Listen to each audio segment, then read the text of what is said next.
Awesome stuff, guys. Glad to have you here. Now we're going to get really practical, even more practical than before, and see what actually is happening. So, probably as a way of introduction, can each one of you share, his favorite project, AI project that you worked on recently? Your most favorite thing. Who should start? Okay. Okay, go. We have two. Okay. Okay, maybe I can start. Yeah, please. Hello, everyone. Okay, this is an interesting question. I think maybe the project which I'm most proud of, it's a company called Nasikomo, who is our client.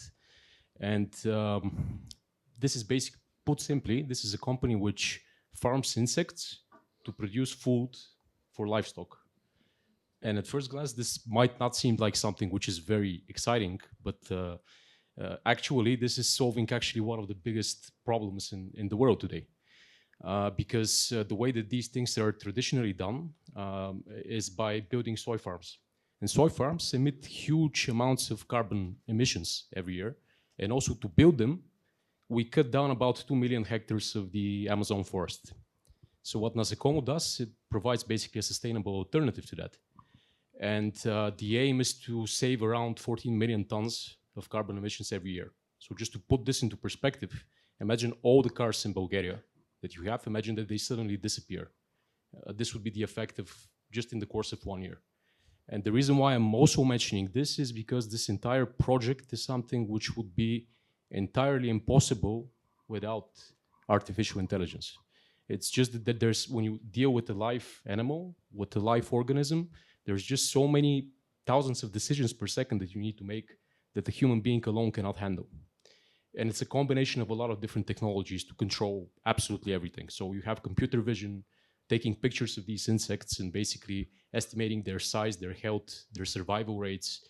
Then we have these virtual replicas of the entire physical system of the entire factory, which can simulate production under millions of different setups. Then you have these reinforcement learning algorithms which learn in real time, adapt based on experience, and make decisions. And just because of the ambition of it and the progress that we have so far, I think this is the reason why it's one of my favorite ones. That sounds amazing. I mean, who knew that you can apply AI to insects? So here you go, guys. AI to insects. So the bar is quite high. So again, no excuse for you not applying AI. Martin, how about you? Yeah, so in our case, one of our portfolio companies, they're operating in a very offline industry like FMCG and the distributors where everything is happening on paper, or like the best digitalization which is happening there is getting orders via Viber or stuff like that. So the typical process currently is a person goes to the shop to take your order, you're putting the number on your list, and after that give it to another person in the back office, they put it in a potentially system, go for shipping. So we were thinking, okay, how we can automate and kind of replace that kind of ancient model of working. So we made an AI agent which is still in the same workflow and process. We don't replace anything. We use the same systems. Just that agent is available 24/7 for these people to order stuff. Yeah, we don't have issues like turnover, don't know the portfolio, how to sell, knowing the company values and so on. So we have very good touch points with all the customers. So just imagine distributors who are who supply like 5,000 customers. How many people you need to do that? Now we just replace that with one technology. Excellent, thanks. Kame, how about you? You can comment on the internal use of AI. Yeah.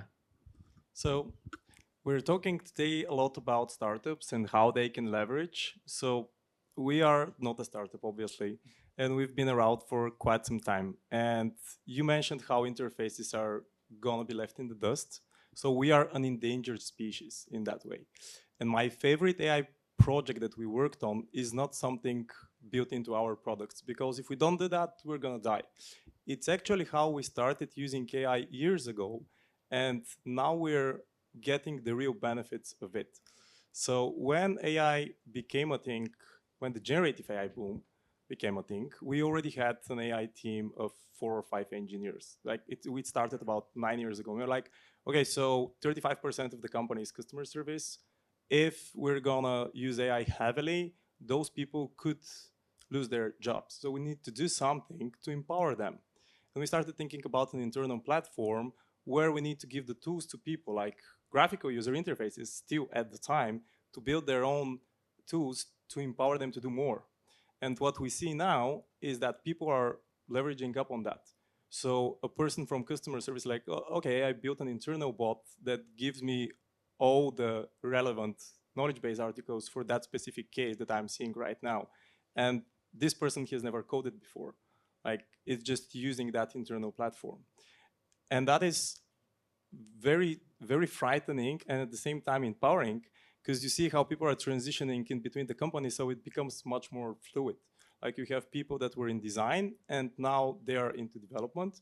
You see people that have never done data analysis and now they're doing that as part of their product development jobs. So that gave us the starting point to enable everyone in terms of AI. And people very often say how they're gonna cut on human power. I say the opposite. Like, you need to find the power users, the influencers, and hire more people with AI talent to be in front of the competition. That's very interesting what you were saying. You know, one thing that I was planning to mention during the keynote, but I sort of didn't do it because it didn't flow well, was, you know, my theory that, you know, with AI, software would morph from something that has a, you know, specific defined goal to serve something that's more moldable. I mean, like, you know, the previous guest on stage, I mean, with AI, you can do different things, which are not necessarily something that you define very strictly. Do you agree? Do you think that is another way to sort of empower humans to tackle, you know, these challenges that are obviously coming our way? Yeah, totally. Like, in terms of software, like, I always say that we need to shift more from the traditional way of doing software to empowering the LLMs in our case right now that we're talking with interfaces that it needs to figure out what it can do. Like, we don't need to give it like that. Those are the things you can do. Like, figure out what you can do with it. Like, that's a whole array of tools you have right there. And parenthesis here, if you're just starting on building your own internal systems, use open source for it, because LLMs understand open source frameworks and platforms a lot better than proprietary software, and proprietary software will be pretty much dead. Like, you cannot extend it easily. Excellent. Martin, how about you? What's your favorite project at Sensica? Yes, actually, we started building something for internal purposes recently, as we have spotted a bottleneck in our internal processes. And out of this, we basically were able to build pretty much a product, which is soon rolling out also to external customers. Actually, we're talking with you, with Eleven, to use it. It's called AutoStory 2, and it allows you to navigate millions of pieces of media articles. Basically allows you to identify automatically the stories and to see how the stories developed over time within like vast amounts of data sets of news data. Basically, this allows you to spot trends, spot stories, how they developed over time in a multilingual setting as well. This was one of the big things that we want to be able to track across the world globally, how certain narrative or a story developed. And in the end, it also provides you like a digest for executive summaries. And this is something which is basically comes with great ease of use, because you just dump a bunch of data there that we are collecting over time from with our infrastructure, and it gives you like a summary of what happened, where, how it developed, when it started, who are the participating actors, and so on, which is like you know, amazing. And it's pretty much real time as well, because you track a gazillion media sources in real time in different languages, correct? Exactly, it develops and it augments in real time, basically for all the languages and countries, territories that we're tracking. Awesome example. That's certainly something that previously would have been impossible to do, or at least super hard to do. Super hard and only with a lot of human input and a lot of manual analysis. Great. I would like to now turn again back to Victor and Martin Markov and ask about the customer perspective. What are customers typically coming to you when it comes to AI requests? What do they want to use AI for at present? So my perspective on that is that if you have 1,000 businesses, you're going to have 1,000 use cases. I mean, there are certain industries which you have very popular use cases, like you have fraud detection when it comes to finance. If it comes to, let's say, a news media, we have clients that do recommendation algorithms. You have, if you have some company which is a health institution, we might do some predictive modeling on patient waiting lists and things like that. There's a lot of different stuff that can be done, but it's always very specific to the client. One reason for this is that there's actually a very common misconception that artificial intelligence is something which is a new technology. Because now we see a lot of innovations really quickly from transformer architectures and from agentic AI and things like that. But in reality, the first time that AI has been coined as a term is 1956. So this is 70 years ago. For 70 years, this technology has been developing. And the only reason why it's actually being utilized now, and there's so much attention towards it, there's actually three things. First, we have enough data right now. So as long as a company has enough data, it's probably going to be a suitable candidate for some sort of machine learning algorithm. Second, we have enough computational power, because we know that computational power is something that doubles approximately every 2 years, right? So the phones that we have in our pockets nowadays are much more powerful than the computers that were used to send people to the moon back in the days. And this keeps increasing exponentially. And third, we have cloud technologies, which basically democratize access to all of these things. So now that we have all of this and we have access to the computational power and to the data, we can utilize the technology that's being developing for 70 years. And it's applicable absolutely everywhere. I can guarantee you can challenge me if you want. Give me a company, if it has data, there's probably going to be some possible. Well, we gave an example with insects, so I doubt I can challenge you more than that. Yeah. Excellent. Thanks. Martin, how about you? Yeah, so basically, a lot of people are coming with different problems, but under the hood, they care just about two things, like reducing costs or uplifting their revenue. Something which we see a very common example is whatever problem they would like to solve is that they still want to solve it like a human. So they expect the AI to act and do things like a real human. So they don't have that mindset shift you were talking about previously. And basically these people start evaluating the AI. It is doing different kind of things in a different way. So that's kind of the biggest challenge at the moment, and how we solve that, how to trust the AI in a different way. And I expect that when the new generation comes in, they're going to be used to how to interact with that person. They will be maybe more comfortable with them, and we're not going to see this kind of issues anymore.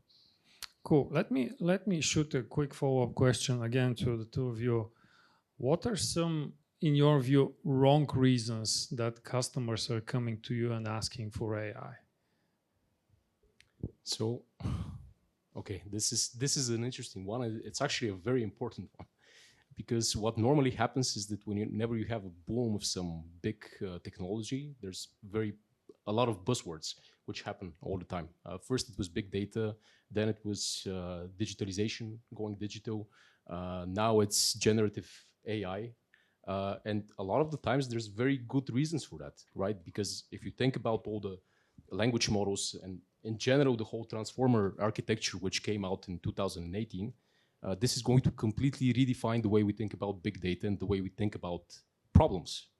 But in reality, there's a very big proportion of algorithms, machine learning algorithms, that you can use that are much more effective on one hand, and on the other hand, they're much more simple and much cheaper. And to give you an analogy of that, think about the different, in educational psychology, there is a concept called Bloom's taxonomy. Bloom's taxonomy defines the way people understand information, right? And you have different levels of complexity. So at the very bottom, you have remembering information. This is not understanding information. But the way that, let's say, machines do this is with rule-based systems. So they just have some simple logical rules. So let's say you're doing some credit scoring. You're a financial institution. You're going to use rule-based systems, and this is going to take, if you put in 1,000 rows of data inside, this is going to take about 1,000 rows, 1,000 operations to perform. Now imagine that you ask a large language model to do this. This is going to take 6.5 billion operations, right? So depending on the complexity of the problem and what you're trying to solve, you need to find something which is going to be appropriate for that. And this is very important from a cost perspective, because otherwise it would be like hiring Albert Einstein to do some accounting task. Like, he is brilliant, he doesn't understand accounting, maybe he's not going to do it very well, he will learn it eventually, but your accountant is still going to do a better job, and it's going to be much cheaper for you. Yeah. So this is very important to understand. Fully get it. Martin, how about you? Any weird customer requests? So basically, with most of the startups we're working on, yeah, they're early stage. They have some nice ideas and problems to solve. But once they start doing their ideas, at some point they say, okay, but we need AI here. I mean, this is the wrong incentive. They're not thinking about how to leverage the technology, what is the problem, and go from there. But they're just thinking, okay, all the VCs are investing only in AI, so we should definitely find a way to put AI. Yeah, exactly. And when you go in that direction, it goes very wrong, because you're just looking for some nice button with, yeah, you know, the logo of all the AI and the sprinkles and everything. So everybody's looking for that instead of just going under the hood, see what is the real problem and how they can leverage that technology to really help solving the issue and help their customers. So this is a very, very common scenario. Get it. Daniel, can you share, how do you manage the expectations of users when it comes to, introducing new AI tools and systems? Because oftentimes it's challenging, to actually bridge the gap between expectation, what the system can really do. Any anecdotes or interesting stories we are keen to hear? Yeah, a couple of things here. So one of the first times that we integrated LLMs into our chatbot assistant was, we decided, okay, so it's not going to do any actions for the users. So it's just going to feed all the knowledge base that we have and all the meta that we have for the user to try to give the best answer. And then we're going to provide like a nice, easy way to go to a real human if the user doesn't like it. But pretty quickly, like when I say pretty quickly, it's like 3 days later, we're like seeing every second chat is, can you do that for me? Can you do that for me? Can you do that for me? Like, people did not click on the button to go to an actual human. They actually wanted the AI to do stuff for them. And we were like, we did not expect that. Like most of us, they're like, I want someone on the phone. I want to talk to someone who's going to solve my problem. And they believed that that assistant is going to fix their issues for them. Like, some of them are pretty complex to fix. But going through the chats, we realized that because of we're using like open API standards, it's pretty easy to feed all the APIs to the agent and tell it, okay, just like list and update here and there. Do not delete stuff, obviously. But we automated a big chunk of the chats and the easy requests. And we saw that users were actually willing to do that. And the expectation kind of struck us immediately, like 3 days later, like hundreds and thousands of chats that required the AI to do something for them. Of course, in the early days, it didn't do a good job. Now it's much better. Going back to instructions from the previous conversation where he told us, like, ask the LLM why it didn't work. So one of the few prompts and instructions that in the beginning we gave is like, if you don't get the question of the client, you cannot get the intent, ask a couple of clarifying questions and then answer the user. And we're testing it out and it says, okay, I don't understand, here are a couple of questions and here's the answer. We're like, why? You were instructed to then give the answer. And we figured out that like, wait for the answers of the questions, like pretty simple, but again, going back to instructions. And from expectation point of view, using AI in our products, like another example, going back to our email marketing product, like they expected from day zero to be able to write the whole email marketing campaign, apply the promotion on your e-commerce store that you have with us, send the email, do the analysis and send you like an executive summary of how many people click that and if you should change the CTA next time and stuff like that. So users are already in the zone and they require you to have those features. And the entry barrier is easy, but it's hard to do it right now. I mean, it takes a lot of people or you need to hire someone to do it for you. Like most of the companies do not have the capacity at the moment, at least that's my point of view. So expectations are there and users already want that to happen for them. Excellent, thanks. Well, what you mentioned reminds me of the first prompt that my older daughter did with ChatGPT. Do you know what that was? No. What can you do? Amazing. Actually, Yeah. that's pretty cool. She just asked. Excellent. Martin, at Sensic, you guys are probably, I don't know, in the top 10 data harvesters in the world, processing data that probably only the likes of Google, Meta, etc. have seen. What are some, interesting challenges that you faced when it comes to preparing data for that kind of analysis, especially when AI is involved? I think your scale and perspective might be interesting to the audience because we normal people rarely face what you guys are facing.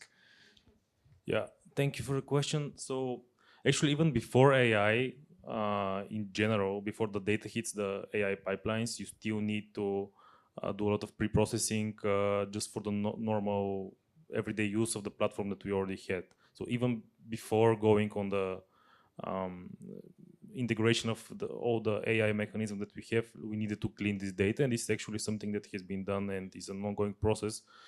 But the two main challenges are basically, I would say, messy public data from the media space and multilinguality, so the multilingual setting there.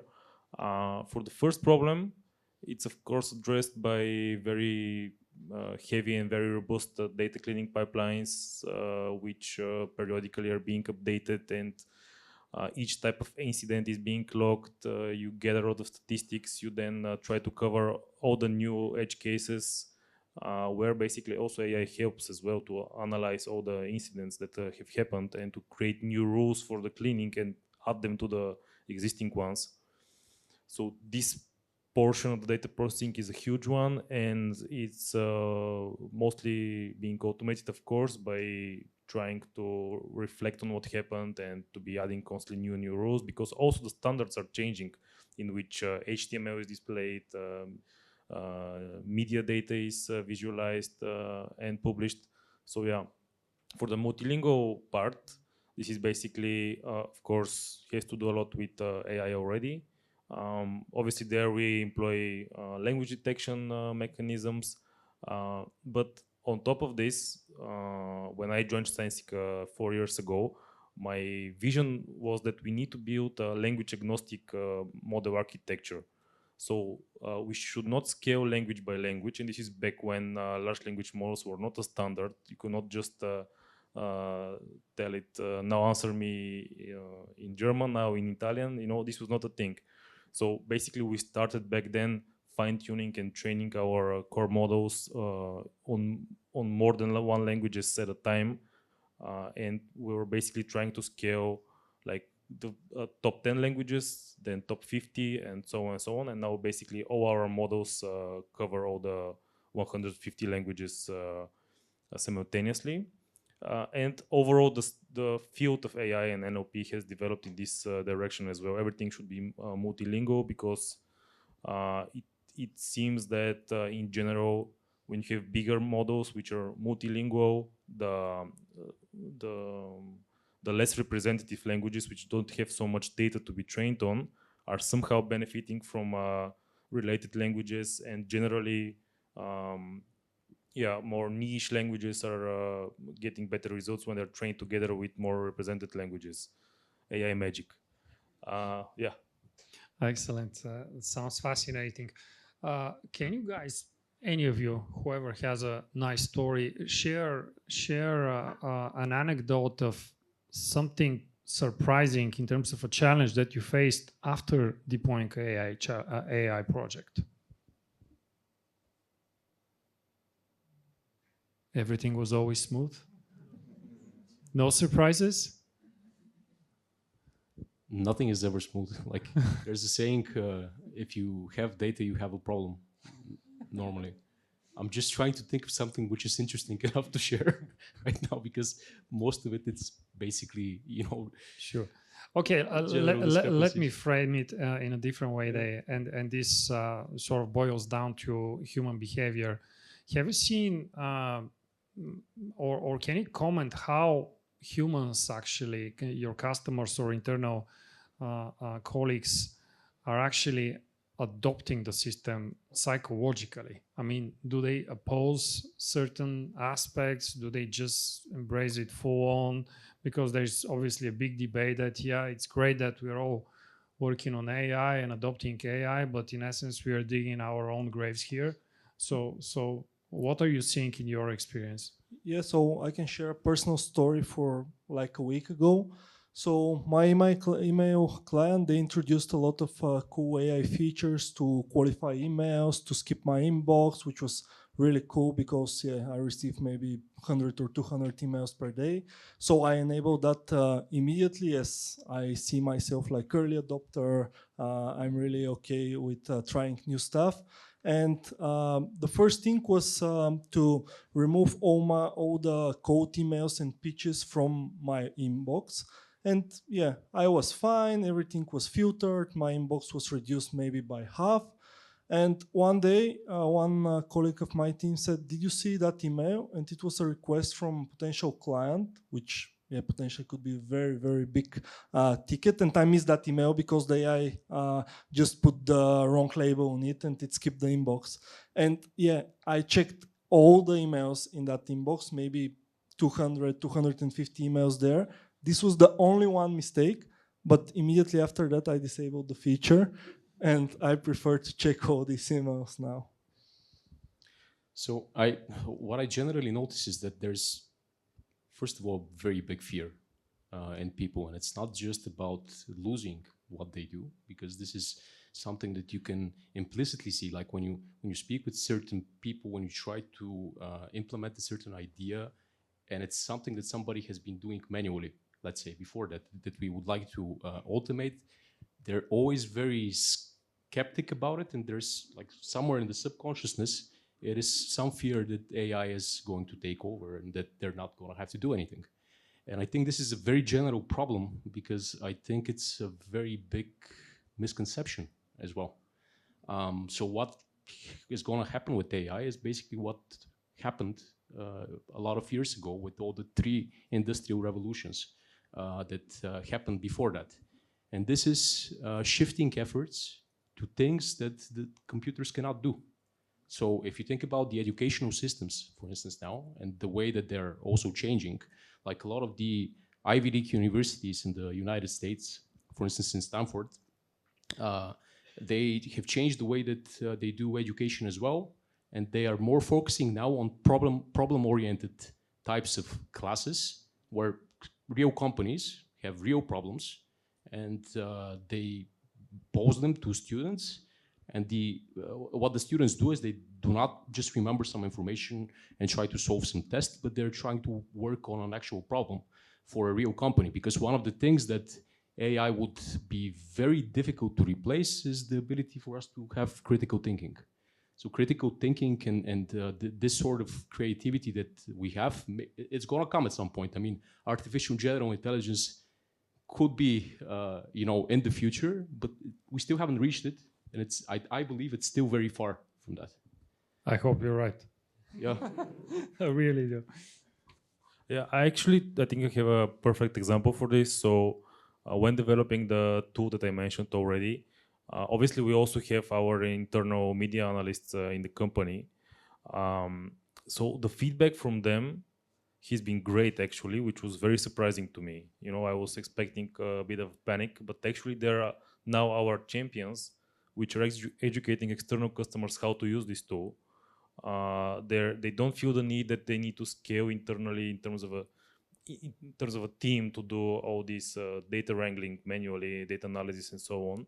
So in our case, I think this has been a huge problem solver for them, which, you know, by nature it shouldn't look like this, but indeed it is. What is a use case or a technology or an aspect when it comes to AI that you're really willing to work on in the next 12 months? General availability of models on commodity hardware. If that happens, it will be the game changer, the next game changer. Like, if you now do a lot of AI and you have huge demand for it, you're gonna see that all of the big providers like AWS, Vertex, Azure, OpenAI, they have problems with availability. Like, even if you pay for provision throughput, which is tens of thousands, hundreds of thousands of dollars, they have capacity problems. They're solving them pretty quickly, but still, you're doing the magic on their servers. If you have like models that are close to what we see now on commodity hardware, that's going to change things, because our phones will pretty much become the AI locally, and you can do a lot of stuff that is impossible right now. Excellent. We have like a few minutes for a couple of questions from the audience. Guys, want to make sure I give you the chance to address our guest today. Anyone? Coffee is coming, don't worry, but now's the time to ask questions. Hi, thanks. So that's more of a general question on your opinion. So there's a lot of SaaS companies out there. There's a lot of companies that previously their moat was the technology, which now can be built by a non-tech founder. I did that myself on Lovable a few weeks ago, built myself a micro SaaS replacing our entire invoicing on a Saturday. So if you're a invoicing SaaS tool, what do you do? What's the moat going forward if technology is not the moat anymore? If technology is not, sorry? It's not your main differentiator. Right now, anyone can code with Replit, with Cursor, with all these tools that are out there. You don't need to be able to code. So anyone can replicate any software.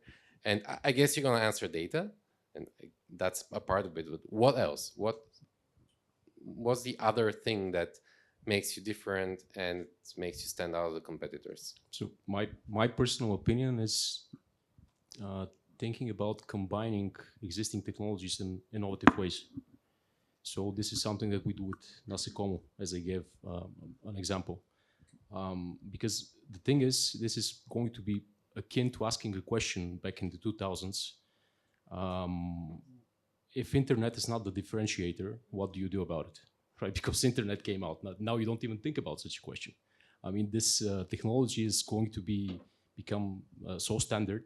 Like, in fact, by the year 2030, there was a study by McKinsey that AI is going to represent about 16% of the global GDP, so about $13.5 trillion. So this is more than the steam engine, more than the robotics, more than all the other industrial revolutions combined.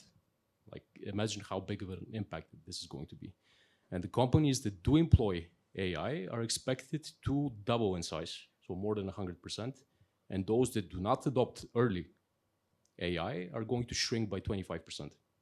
This is the expectation and the projection of a couple of studies, actually. So you shouldn't think about it as a differentiator in any way. You should think about it as something which augments your business, and you need to think on top of that what additionally you can innovate and how you can innovatively combine technologies or add additional features which are going to be more suitable for a larger market. It's all about innovation. Okay, so obviously all of those SaaS products will migrate from buttons and forms and everything to agents. And in order to stay competitive, I think they need to do integrations as soon as possible. Integrations with the de facto standard companies that offer all of those tools. Like you mentioned, Lovable, Replit, we can also say GPTs in OpenAI or Claude. If you integrate with them and you're the first one to integrate, all the users that want to build an accounting system will build it through your integration. You will see an explosion of all those companies offering their MCP servers. Because right now they have a SaaS, they want to lock you in their SaaS, they will try to put their MCP servers out there so everyone else can integrate with them easily. So I don't have to code a tool for, I don't know, accounting or Google search or image generation. If someone already offers it, then I'm willing to pay for it. Yeah. So from my perspective, I agree with both of them. So don't repeat their words. But I think another perspective is going to the human capital, because like your differentiator, you're completely right. I mean, now you can build software which was taking like in the past for 10 years, you can build it like 3 to 6 months. But like human capital, communities and everything which is bringing the interaction back to these people, it's something which is really hard to be replaced by the AI or tech or whatever. So whoever and however you build the system and software around that could give you a competitive advantage, because that's not something which is built overnight like the software. So think about different strategies where you can leverage like communities or marketplace or something where it's hard to be built for like a day. Just one quick addition. Bear in mind that it's a little bit overestimated how much a non-technical person can do nowadays.